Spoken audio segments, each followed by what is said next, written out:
My name is Chloe Vance. I'm 32 years old. And the night my brother told me I wasn't invited to his wedding was the night I finally stopped begging my family to see me.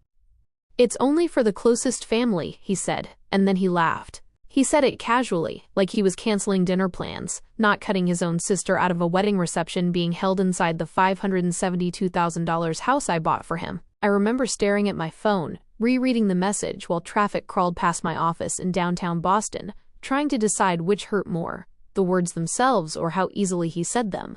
My parents backed him, of course. They said the guest list was tight. They said the bride's family came first. They said I was being dramatic. What none of them understood was that the house they were decorating with white roses, gold candles, and imported champagne flutes still legally belonged to me. And while they were getting ready to celebrate my brother's new beginning, I was sitting in a lawyer's office signing papers that would end the lie they had all been living inside. The cruelest part wasn't that they excluded me, it was that they really believed I would keep loving them in silence forever. They thought I would keep giving, keep disappearing, keep swallowing every insult because that had always been my role in this family. They were wrong, because before that wedding night was over, the house would no longer be his. My father would lose the last illusion he ever controlled me, and the bride, the woman they thought was walking into a perfect family, would be the one who made everyone fall silent. My mother's name was Diane Vance, and she was the last fair thing in our house. When she was alive, fairness had rules. My brother Logan got help with homework, and so did I. He got a birthday dinner at his favorite place, and so did I. He was praised when he worked hard, and so was I. Then cancer took her in October when I was 14, and the house split in two before the casseroles were even gone from the kitchen. Logan was 16, tall, handsome, and already learning how easy life could be when people handed him the center of the room. My father, Arthur Vance, loved him the way some men love legacy, loudly, proudly, and without self-awareness. Me, he loved in theory. In practice, I became the child who could handle it. My mother's best friend, Eleanor Ross, found me after the funeral standing alone near the back pew. She held my face in both hands and said, "Your mother made me promise I would never let you disappear."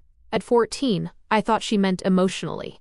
Years later, I learned Diane had signed actual guardianship and trust documents in her final weeks, because she did not trust what would happen to me once she was gone. She had seen the tilt in our family long before I had words for it. The years after that were a masterclass in being treated like background furniture. Logan got a car at 16.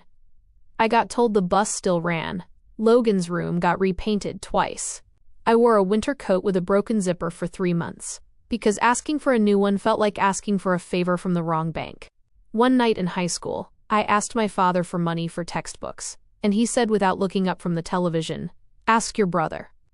I already gave him the budget. The budget, like our childhood, was a department, and Logan was the manager who had already approved spending on the employee he valued more. I started working breakfast shifts at a diner outside Boston before school. At 16, I was pouring coffee for truckers at 5 in the morning, going to class with grease in my hair, then studying at night while my brother was at golf lessons my father paid for. The ugliest part is not that I struggled. The ugliest part is that I got very good at telling myself it was normal. On my 17th birthday, my father forgot to come home for dinner because he was at Logan's regional baseball banquet. On my high school graduation day, he showed up 40 minutes late, just long enough to ask whether I could move my boxes out of the hallway before Logan's friends came over. The pictures from that year tell the whole story. In one, I'm holding an honor cord and squinting in the sunlight, completely alone.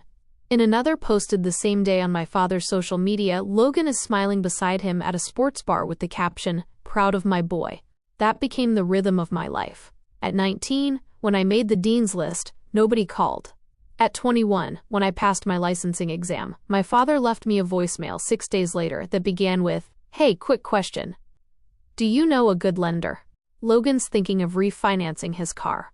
At 23, when I closed my first major real estate deal, Eleanor brought cupcakes to my tiny apartment, and my father posted photos from Logan's weekend trip to the lake. At 26, when I hit my first 6-figure year in Boston real estate, I opened my phone and saw my father sharing Logan's minor promotion with the caption, "Sons carry the family forward." Once, after too much bourbon at a 4th of July barbecue, he said the quiet part out loud. "Daughters are easier," he told one of his friends, while I stood 6 feet away holding a tray of paper plates. Sons are the future.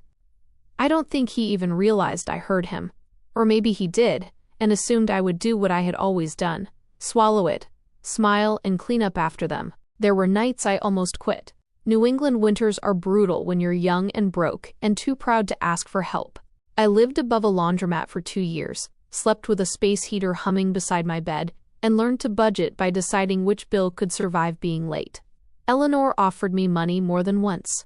She would slide an envelope across her kitchen table and say, "Your mother left enough that you do not need to suffer like this." And every time I pushed it back because I wanted stupidly and fiercely to know that whatever I became would be mine, not borrowed, not pitied, not explained away as a family gift. I told myself success would fix the story.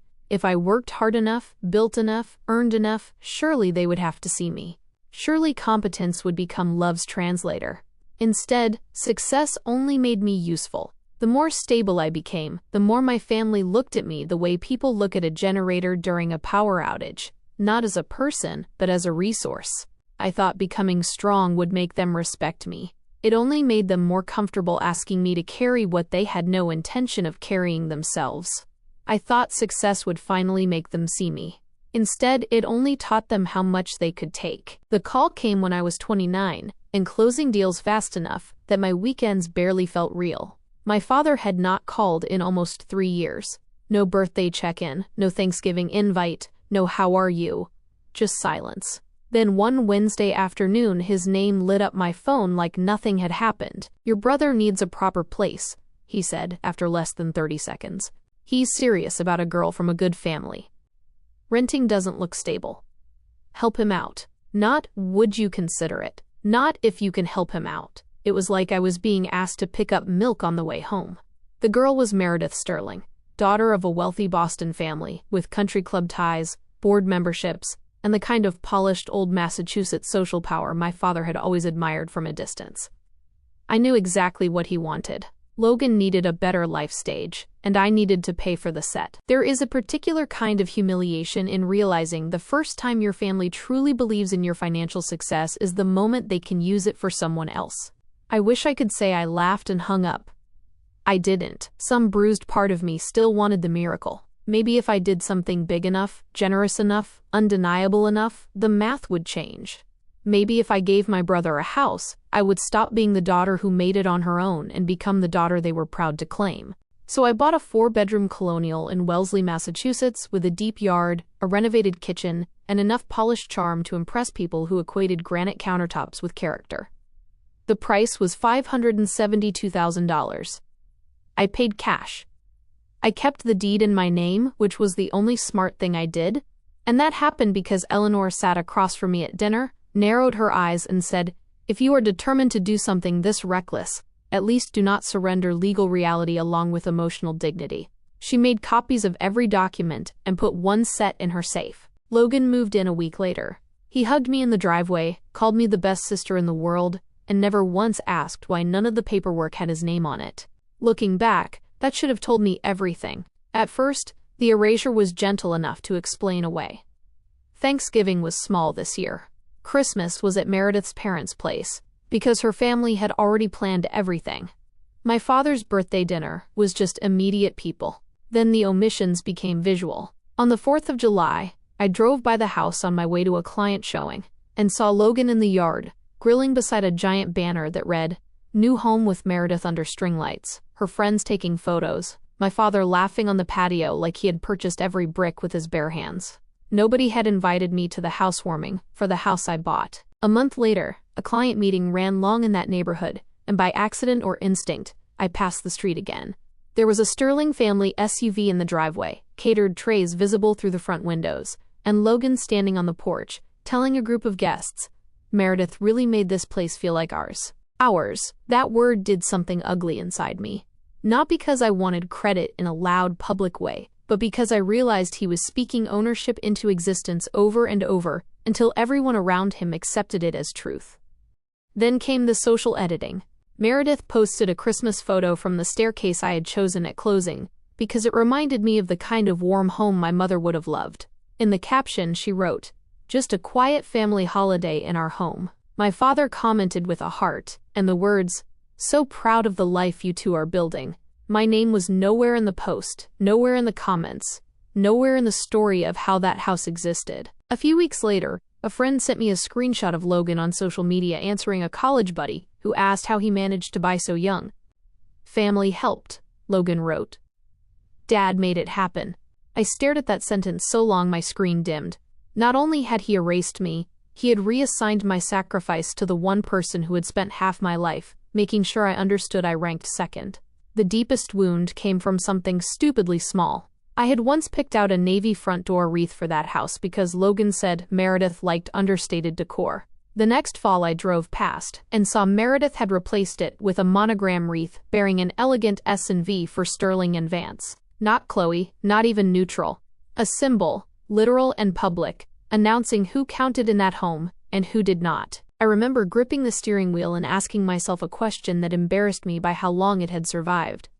Why am I still hoping? Why, after every forgotten birthday, every sidelined holiday, every small public lie, was some part of me still waiting for an invitation that meant I belonged? My $572,000 gift did not buy me a place in the family. It only made it easier for them to erase me from it. The lie cracked all the way open because of a phone call from a colleague named Chloe Vance. No relation, just a sharp broker named Natalie Cross.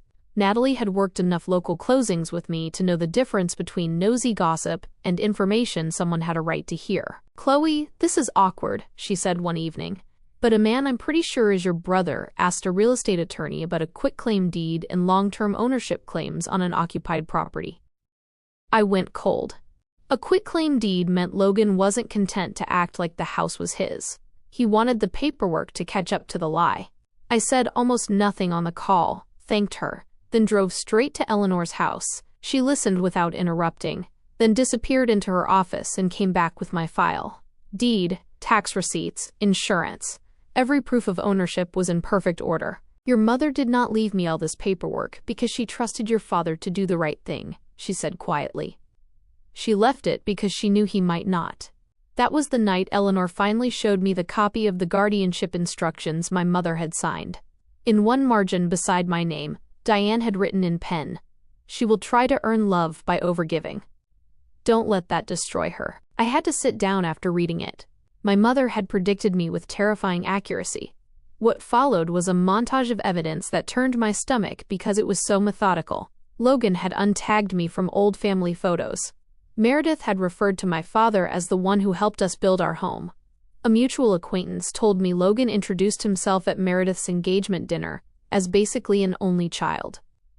Now, my father had told at least 2 people at his club that the house was part of what I was able to do for the kids. He had not only accepted the lie, he had polished it. I spent one midnight in my real estate office alone, city lights reflecting in the conference room glass, screenshotting posts, copying messages, and lining up facts like evidence in a trial I had never wanted to hold. Then Logan texted me like a man stepping casually into his own grave. "Hey, random question. If we want to simplify things before the wedding, could you sign a quitclaim after the honeymoon? Cleaner for future planning." Cleaner. My silence lasted 12 minutes before I typed back. "Future planning for whom?" He never answered. The next morning, Meredith sent me my first direct message ever. "I'd appreciate it if you didn't create stress this close to the wedding. Logan says paperwork has made you emotional." That was the moment something inside me clicked shut. I met with Harrison Vance's trusted colleague, a property attorney named Maxwell Vance. No, let's call him Maxwell Vance. Wait, Maxwell Vance. Maxwell Tate. Maxwell Tate was a property attorney Eleanor trusted, in a downtown office where every surface looked designed to discourage melodrama. He reviewed the deed, tax records, insurance payments, and Logan's messages. "Legally," he said, removing his glasses, "your brother is an occupant, not an owner, not a beneficiary, not a tenant with rights beyond required notice.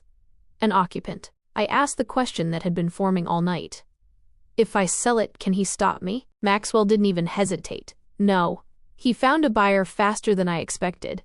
A military family relocating from a nearby base who loved the school district and were willing to close immediately if we structured a short post-closing occupancy period before move-in. That detail mattered. It meant the sale could be real, recorded, and irreversible before the wedding, while still allowing Logan and Meredith to use the house for the reception and then receive formal notice to vacate. It was clean, legal, and ruthless, only because the truth was late. The wedding was on a Saturday in June. Maxwell set closing for Friday at 3:40 p.m. I signed everything with a steady hand I did not recognize as mine. The sale contract recorded that afternoon. Funds hit my account before dinner. Maxwell prepared the formal notice to vacate for service the next day, addressed to the occupants, effective 30 days from receipt. Fully compliant. We agreed on one more thing. A brief email to Logan, Meredith, and my father with 3 attachments only: the deed in my name, the signed sale contract, and the notice. No speech, no vengeance monologue. Just facts, deadlines, documents. When I left Maxwell's office, I sat in my car and cried for exactly 4 minutes. Not because I doubted the decision, but because I finally understood that the bridge I thought I had built with that house had never been a bridge. It had been a stage prop in someone else's story. When your brother starts looking for legal ways to take the house you bought him, and your father helps rehearse the lie, the gift has already become a blade. All that remains is deciding who stops bleeding first. The wedding day was bright and offensively beautiful, the kind of New England summer Saturday that makes people believe in easy happiness. I did not go to the church. I parked 6 blocks from it and listened to music because silence felt too sharp. Natalie texted me in pieces from inside. Meredith's dress is insane. Your dad is acting like he's hosting a royal wedding. Logan looks very pleased with himself. I kept imagining my mother beside me, not approving of what I was doing exactly, but no longer asking me to carry what should have broken years ago. After the ceremony, I drove toward the neighborhood and parked 3 blocks away from the house. The reception was scheduled there, printed on thick cream invitations that described it as the couple's home. At 5:52 p.m., the first wave of guests began arriving. Caterers moved in. Valet cones went up. String lights came alive over the backyard I had paid to landscape. At 6:11 p.m., the wedding party's shuttle pulled up. Natalie called me, whispering like she was narrating a robbery. They're here. Meredith's getting out. Your dad is already by the front steps. Logan is doing that fake humble smile. Oh my God, Chloe, the courier is walking up the path. Maxwell's courier had timed the delivery perfectly. He stepped onto the porch just as Meredith reached the front walk, still holding her bouquet, and asked for the occupants of record to accept a legal packet. Logan tried to wave him off with wedding day arrogance. Meredith took the envelope instead. That alone made the yard go quieter.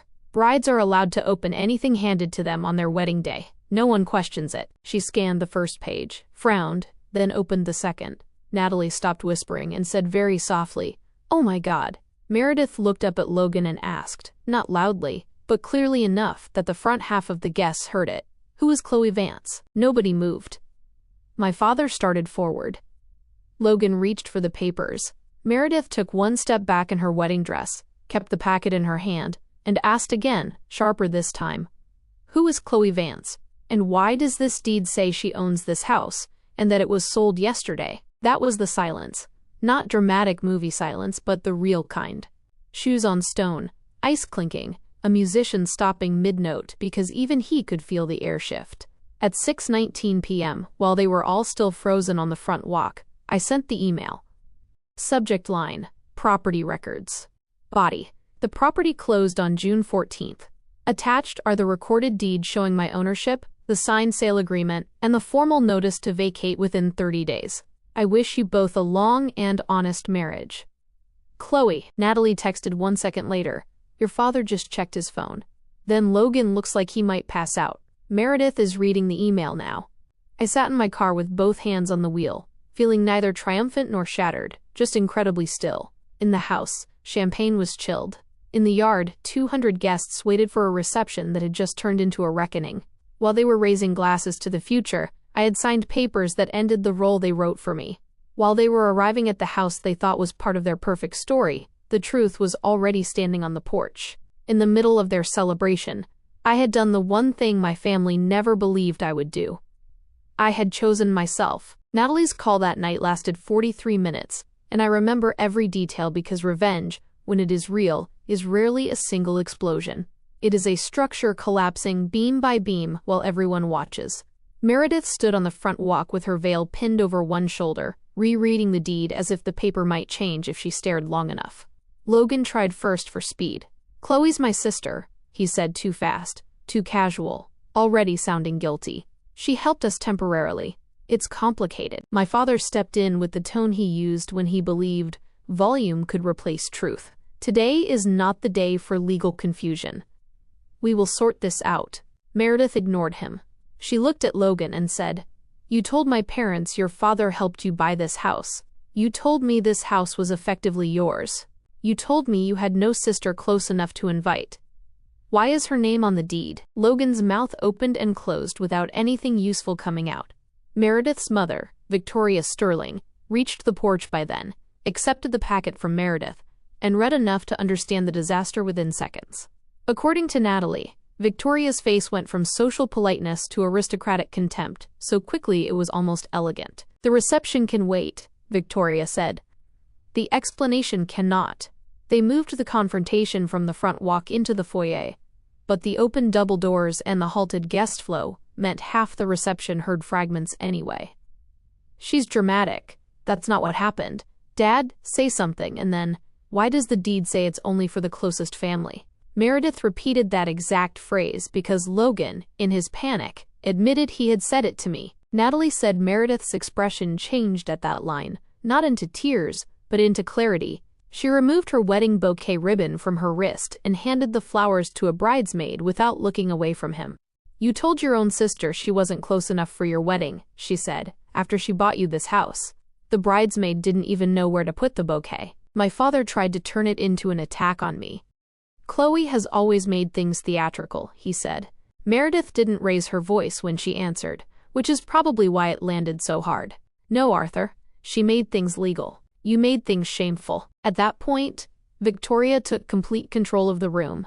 She asked Logan one direct question in front of everyone near the entrance, including 3 groomsmen, both photographers, the planner, and more guests than anyone could pretend not to notice. "Did you lie to my daughter about home ownership, your sister, and your family structure?" Logan tried the kind of half-confession liars reach for when total denial dies. "I simplified things," Victoria said. "Then let me simplify something for you. My daughter does not marry into fraud." Meredith still did not cry. She looked at the papers again, then at Logan, then at my father. "How many times did she ask to be included before today?"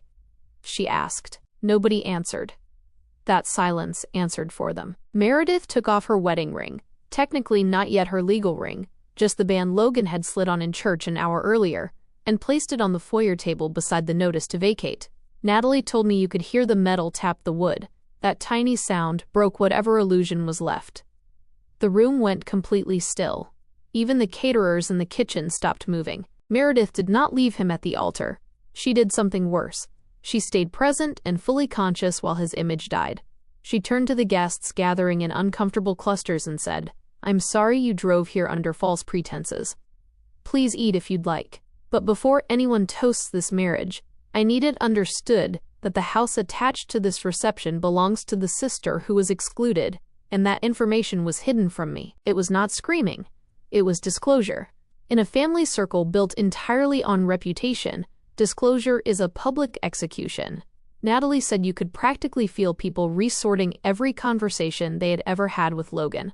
My father's golf friend happened to be there because of some country club overlap, and he muttered, not quietly enough, "Jesus Christ, Arthur, your daughter bought the place, and you cut her out?" That was the beginning of the social collapse. Meredith's father canceled the photographer's extended package on the spot. Victoria told the planner to remove any signage that said, "the couple's home." Meredith canceled the honeymoon before dessert by calling the travel coordinator herself while still in her wedding dress. Then, in front of both families, she told Logan 3 things had to happen if there was going to be any marriage left to speak of by Monday. First, a post-nuptial agreement, ironclad, drafted by her family attorneys, separating her assets from every debt, claim, or family story he had touched. Second, full financial disclosure, including every message, every debt, and every lie related to the house. Third, a public apology to me, not through my father, not through Meredith, directly in his own words, and in front of witnesses who already knew enough to understand what it meant. My father tried to object, and Victoria cut him off with a sentence that apparently made even Logan sit down. "You are not in a position to negotiate anything tonight." The reception never recovered. People stayed just long enough to gather facts and leave with them. Some ate because food was already plated, and wealthy people do not waste catered food out of principle, but nobody danced. The DJ stood idle for nearly an hour before packing up early. The best man avoided Logan completely after learning the truth. One of Meredith's cousins openly asked whether Logan had lied about other assets too. A bridesmaid asked why she had never once heard my name in 2 years of wedding planning. My father spent the evening trying to work small clusters of guests, speaking with the brittle authority of a man who could not understand why the room no longer took him seriously. Every time he said, "It's a family misunderstanding," somebody else answered with a version of the truth. A misunderstanding doesn't cost $572,000. A misunderstanding doesn't erase a sister. A misunderstanding doesn't require a notice to vacate. By 10:15 p.m., the grand story my father had tried to curate for years, respectable patriarch, golden son, good family, stable house, had become a cautionary tale, moving from mouth to mouth under string lights I paid for. The punishment did not end that night. That was just the opening statement. Within a week, the story had reached my father's country club in the form that hurts men like him most, quietly, with details. It wasn't just that there was drama at the wedding. Worse, he had let people think he bought the house, when his daughter paid for everything and wasn't even invited, and the bride found out on the front steps. A retired judge refused to join my father's regular golf game, saying he did not enjoy spending Saturdays with men who froze out their own daughters. One business owner pulled back from a charity board initiative my father had hoped would raise his profile. Another told him plainly, "If you can rewrite your daughter out of your life, I don't know what your word is worth." That line got repeated enough times that my father stopped going to lunch at the club for a while. Respectable men can survive private cruelty. They do not survive a public loss of credibility. Logan's damage was different. Meredith did not file for immediate annulment, but she moved out for 3 weeks and stayed with her parents. The honeymoon money became attorney retainer money. Her friends unfollowed him in waves after Meredith posted a single restrained social media story that read, "The truth you find after the wedding tells you whether you were loved or managed." She did not tag him. She didn't need to. In their social circles, ambiguity with context is a blade. Logan worked in marketing for a mid-sized tech firm where polished personal branding mattered. One of the senior clients happened to know Meredith's family. Another had attended the reception. Suddenly, Logan was no longer being considered for the new client-facing leadership track he had been bragging about all spring. Officially, nothing punitive happened. Unofficially, he was not trusted with image-sensitive work. Reputations do not always implode in a human resources meeting. Sometimes they simply stop being invited upward. Then came the apology calls. My father called first the next morning, furious, asking what I had done. I told him I sold my house. He said I had ruined his son's wedding. I said, no, Logan ruined his own wedding when he built it on a lie. Then he made the mistake of invoking my mother. Diane would be ashamed of you, he said. I had been waiting 18 years for a sentence worth answering. No, I told him, calm as glass. Mom would be ashamed that you made her daughter buy her way to the edge of the family and still wouldn't let her in. He hung up. Logan called later, his voice wrecked, switching between anger and bargaining so quickly it almost sounded like a child trying different keys in the wrong lock. He threatened to sue. I told him to go ahead. He said we were family. I asked if that was before or after he told his wife he was basically an only child. Silence, then tears. Real ones, maybe. But even then, when I asked the only question that mattered, sorry for what exactly, he could not say it. He could not name the theft, because naming it would also mean naming me. A week later, Maxwell confirmed the legal challenge went nowhere.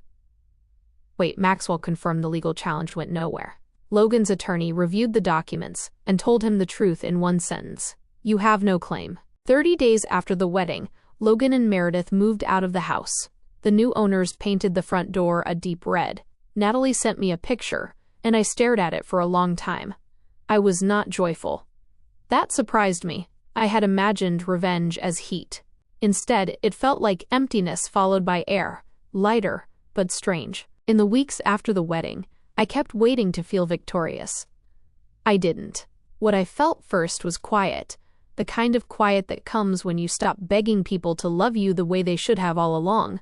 I used part of the money from the sale to pay off the student debt I should never have had in the first place. And with Eleanor's help, I used another part to create the Diane Vance Foundation, a small fund for young women who lose their mothers early and have to build their lives without the support they were supposed to have. I wanted something good to come out of the last gift I ever gave my family. Then I bought a house for myself. Not a grand one, just a warm, simple place, with a front porch and morning light in the kitchen. The deed had one name on it. Mine. On the first night there, I placed my mother's photo by the front door and said, "I finally bought a house for the right person." Logan sent me a letter months later. My father didn't. Meredith reached out once respectfully, and I appreciated that. But by then, I had already learned the most important truth of my life. Closure does not always come from the people who hurt you. It starts the moment you finally decide to walk away.